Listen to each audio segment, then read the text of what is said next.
қазақ баласын жарыққа жетелеп, ең алғаш білім ордасын қалаған Ыбырай Алтынсарин. Көрнекті тұлға халқын сыңғырлаған қоңырау үнімен оятып, оқу мен білімге, өнерге шақырды. Ал балалар, бүгінгі сәрсенбінің сәтті күні сабағымызды бастаймыз. Бүгін алғашқы сабақ. Бір Аллаға сыйынып, кел балалар оқылық. Оқығанды көңілге ақылас пен тоқылық. Ал балалар, А әріпінен басталатын қандай сөзді білесіңдер? Ата. Ана.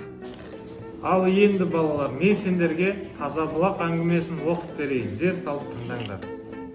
Жаңашыл педагогтың жастарды білім алуға, өнерге, ғылым жолына түсуге үндеген ой тұжырымдары бүгінгі оқырмандар ішінде өзекті екені анық.